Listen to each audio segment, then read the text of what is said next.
Hola, hola muchachos. Antes que todo, muchas gracias por todos los gestos que enviaron tanto ustedes como sus familias en el Día del Maestro. Estoy muy agradecido, muy contento. Creo que jamás había sentido tanto orgullo por enseñar. Y bueno, seguimos con historia del arte, pero quiero hacer un paréntesis que me parece muy útil en tiempos del coronavirus y es el de la peste negra. Es una pequeña enfermedad, igual que el coronavirus, pero esta se volvió de verdad mortal. Nadie se imaginó cuán grande se haría. Fue en Europa, vamos a ver un video al final con los detalles. Y curiosamente dos datos.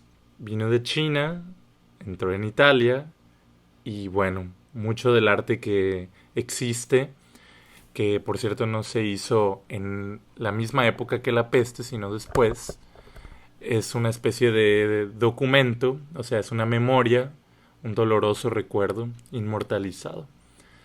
Eh, Muchas de estas obras no alcanzan a retratar lo terrible, pero como podemos ver en esta pintura, cuyo título es que la Virgen se le aparece a las víctimas de la peste, fue muchos años después de la peste, como ven aquí el año.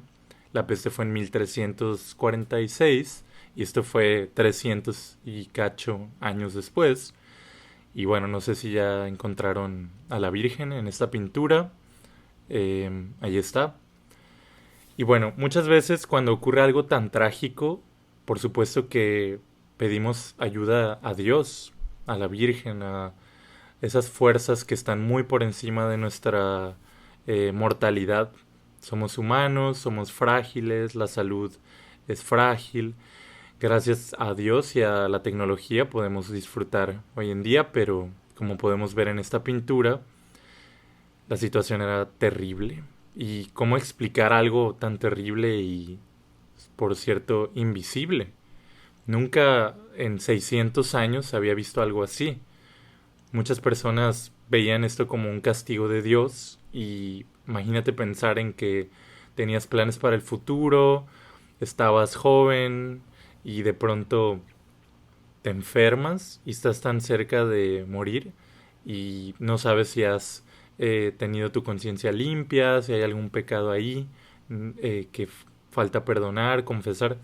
Entonces para muchas personas era horrible esta idea. Entonces, ¿era esto un castigo de Dios por ser pecadores? Pues no, más bien lo que nadie podía ver era esto, las pulgas. Por eso es que la enfermedad era invisible. Pueden imaginarse en medio de esta falta de tecnología, la peste duró 7 años. ¿Cuánto ha durado el coronavirus? ¿Cuánto tiempo llevas en tu casa? ¿Cómo te has sentido? Todo esto lo quiero saber en el cuestionario que he dejado al final, pero solo piensa por un momento 7 años sin poder salir de tu casa para proteger a los demás. De verdad es algo difícil de imaginar, sobre todo porque creo que todos conocemos a alguien que no por una necesidad, sino por a veces diversión o aburrimiento, rompe un poquito esta regla. Así que bueno, también conocemos a algún doctor y sabemos que están pasando por una situación muy difícil. De hecho, es tan contagioso que aquí podemos ver todos los cuidados, incluido el traje que se tiene que usar y que no siempre todos tienen uno para no contagiarse. En la Edad Media, estos eran los médicos. Es decir, no específicamente en esos años, y no, no es broma, pero eso era la mejor tecnología que se podía usar para mantener el virus lejos. Insisto, esto no es una broma. El traje estaba diseñado para tener hoyos en los ojos con cristal para poder ver, pero que el virus no entrara por los ojos. Y el pico como de pájaro era una manera de mantener el virus lejos de la nariz, por supuesto. Estaban hechas con piel, no había plástico. Y esa vara que todos traen, no era para pegarle a nadie, más bien era para poder mover las sábanas, la ropa, para poder estudiar sin estar cerca de los enfermos, ¿no?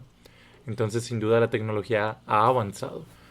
Ahora, antes de continuar y ver un video acerca de cómo ocurrió, cuáles fueron las consecuencias, qué pasó antes, en medio y después de la peste negra, solo quiero compartir una reflexión que dice que quien no aprende de la historia, la repite. Así que vamos a ver un video ahora sí, vamos a conocer qué pasó y qué podemos aprender de la historia. Como supongo que ya sabréis, España está en cuarentena por coronavirus y toca estar encerrado en casa un par de semanas, así que voy a aprovechar a hacer todos los vídeos que pueda. Y hoy, dada la situación, me apetecía hablar de una gran pandemia que arrasó con Europa hace 700 años, la peste negra.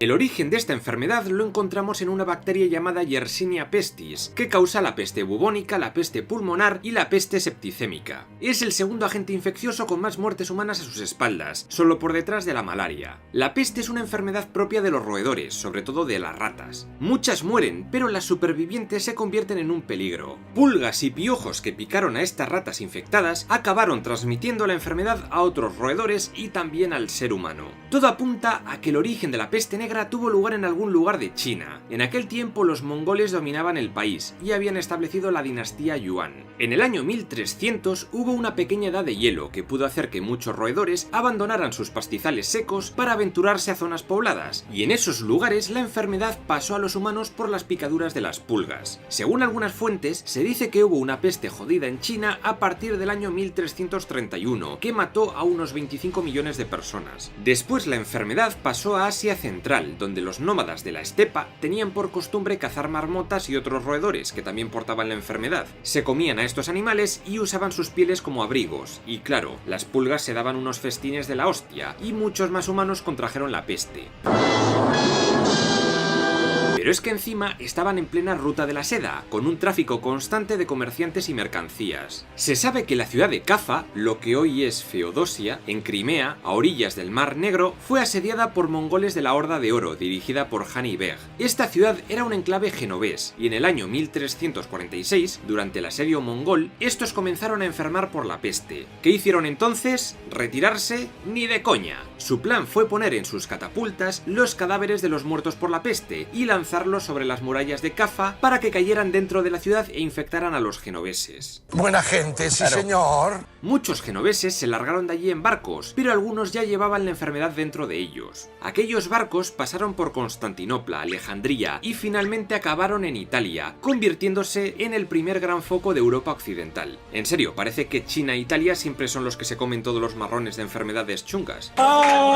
Como digo, el primer foco estuvo en la ciudad de Mesina, en la isla de Sicilia, que en aquella época estaba bajo control de la corona de Aragón. El resto de Italia estaba conformado por el reino napolitano, los estados pontificios, y todo el norte era parte del Sacro Imperio Romano Germánico. Luego, por supuesto, había repúblicas independientes como Venecia y semi-independientes como Pisa, Florencia y Génova. Aquellos marineros genoveses obviamente trataron de volver a su casa, Génova, pero cuando fueron a atracar en su puerto, los rumores ya se habían extendido y les recibieron lanzándoles flechas de fuego. ¡Lárgate! Entonces los barcos infectados atracaron en puertos del sur de Francia y de Cataluña, propagando aún más la enfermedad. Justo ese año, 1347, el rey Luis I de Hungría declaró la guerra al reino de Nápoles, gobernado por Juana I de Anjou. La reina estaba casada con el hermano del rey húngaro, Andrés, quien fue asesinado no se sabe si por orden de la reina o qué, pero bueno, la campaña de Luis I fue un fracaso y sus tropas se tuvieron que volver a Hungría, aunque muchos de ellos contagiados por la peste. ¡Ay, ay, ay! Para 1348, la peste negra ya se había extendido por toda Italia, gran parte del reino de Francia, la corona de Aragón y los Balcanes, Grecia incluida.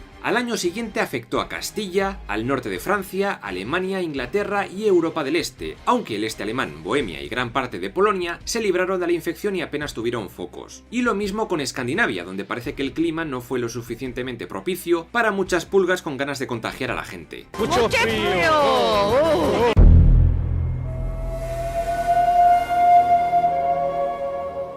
Los síntomas de la peste negra eran fiebre muy alta, escalofríos, náuseas, tos con sangre, mucha sed, sangrado por cualquier orificio del cuerpo, sensación de agotamiento y apariciones de bubones negros en la piel muy dolorosos. Estos bubones son inflamaciones de los nódulos linfáticos y cuando se rompían supuraban un líquido con un olor muy asqueroso. De esto vendría el nombre de peste negra o Black Death en inglés, y la mortalidad era de un 80% más o menos. La gente solía morir a los 5 días de manifestar los primeros síntomas. Pam, pam, pam, pam y a cascarla.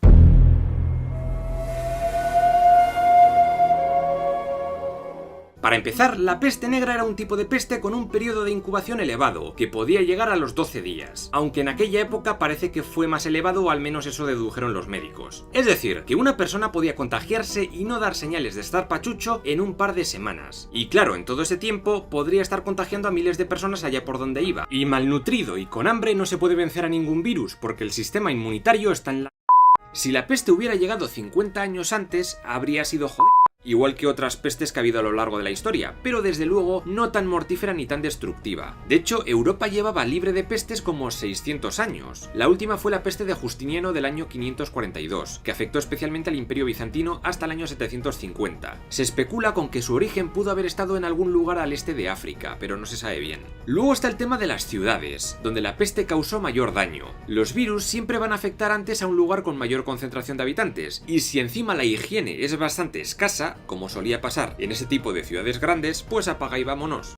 La medicina en la Edad Media no estaba demasiado avanzada, pero vamos, había médicos, hospitales y demás. Buenos ejemplos son Gentile da Foligno, la Escuela de Medicina de Salerno o la Universidad de Bolonia, la más prestigiosa de la época. Aunque eso sí, muchas de estas escuelas eran administradas por órdenes religiosas y todos sus medios adquiridos a base de donaciones. En la Universidad de París, la Sorbona, achacaron la enfermedad a una alienación planetaria, y el médico hispano Alfonso de Córdoba dijo que podría haberse debido a un reciente terremoto en Italia que creó una grieta en la tierra de la que emanaron gases del infierno. Bagdad, la Meca y otras ciudades musulmanas también fueron infectadas, y algunos médicos de allí se negaron a tratar la enfermedad porque lo veían como la voluntad de Alá para castigar a los no creyentes. Se nota que la edad de oro de la ciencia musulmana ya había pasado hace varios siglos. En fin, que la Edad Media no era una buena época para ponerse enfermo.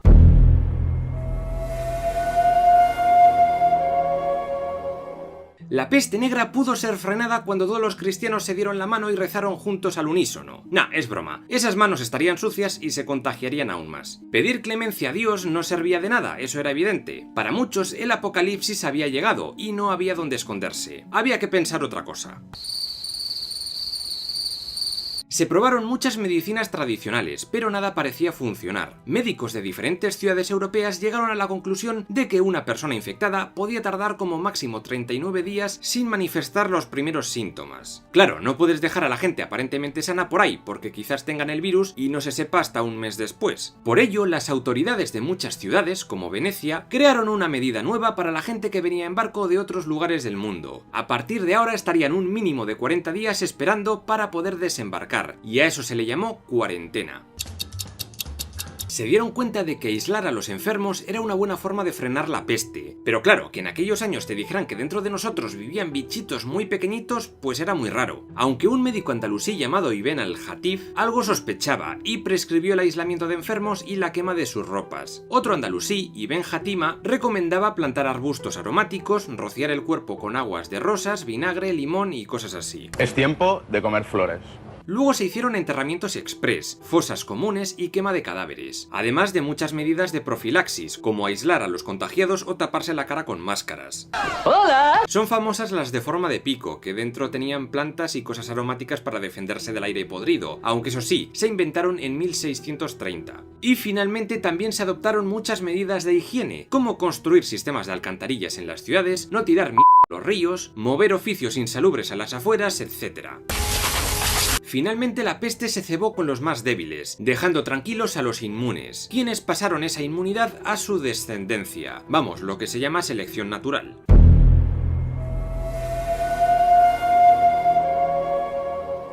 Es imposible de saber la cifra exacta, dado que en aquella época no había censos completos, pero se estima que en torno a un tercio de la población europea perdió la vida, unos 30 millones de personas, de los 80 millones que se estima que podía tener. Y Europa no recuperaría su normalidad hasta un siglo después. Y eso sin contar con los muertos en Asia y en África, que se habla de entre 40 y 60 millones de muertos, una salvajada también. Espeluznante. El pico máximo de infectados ocurrió entre los años 1347 y 1353, aunque los brotes más graves y mortíferos ocurrieron en 1348. Italia, el sur de Francia y la zona de Cataluña fueron las zonas más afectadas con diferencia. A partir de 1350 la cosa fue calmándose, pero sí es cierto que hubo algunas oleadas epidémicas posteriores. El brote de 1360 se cebó especialmente con los niños, y otro en 1361 con adultos. Vamos, que hasta el año 1430, 80 años después, esta terrible enfermedad siguió causando pánico, aunque de forma periódica y menos intensa. En esos años, un médico francés que luchó contra la peste fue el famoso Nostradamus. La peste negra no pudo ser erradicada hasta el siglo XIX, tras la llamada tercera pandemia, aunque eso sí, en los últimos tiempos han aparecido algunos focos pequeños, sobre todo en África.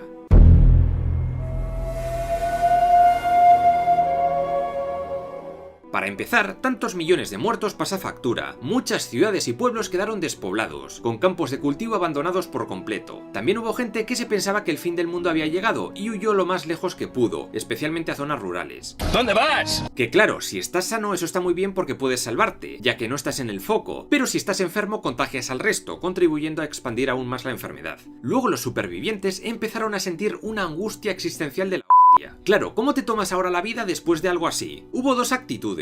Unos decidieron vivir la vida a tope y aferrarse a los placeres mundanos. Esta es una fiesta, que hemos venido a pasarlo bien. Otros decidieron retirarse del mundo para ganarse la vida eterna, como los flagelantes, que se daban latigazos en señal de penitencia para expiar sus pecados. Y también surgió el culto a San Roque, un peregrino de Montpellier que dedicó parte de su vida a atender a enfermos de la peste. Y como no, en muchos reinos los judíos fueron culpados de causar la epidemia. Les acusaron de envenenar pozos de agua y de haber corrompido el aire. Con esto comenzaron los llamados pogromos judíos, es decir, linchamientos multitudinarios, expolio de sus bienes y finalmente se les expulsó de muchas ciudades. Por ejemplo, los judíos alemanes acabaron huyendo a Polonia. En la corona de Castilla se les respetó, pero siglo y medio después, en 1492, acabaron también expulsándoles. Lo único más o menos positivo que tuvo esta peste negra fue que erosionó por completo todos los cimientos del sistema feudal de la Edad Media. Y es que esta enfermedad afectó tanto a las clases bajas como a la nobleza y la realeza. Muchas granjas y haciendas rurales quedaron abandonadas. La escasez de mano de obra y la bestial subida de precios provocaron cientos de revueltas sociales que obligaron a muchos monarcas a tomar medidas para frenar la inflación. Los señores feudales, asociados al mundo agrario, cayeron en desgracia al no poder cobrar las rentas de sus vasallos, y los reyes comenzaron a volver a tener el poder absoluto. Con la lenta recuperación a principios del siglo XV, vemos una transición a una nueva concepción del mundo, el mundo moderno. Una época donde se deja a Dios algo más de lado para cambiarlo por un humanismo que pone al hombre en el centro de todo, algo que desembocaría en el Renacimiento. Una época de grandes descubrimientos geográficos y científicos, una época que quería evitar a toda costa una nueva peste negra.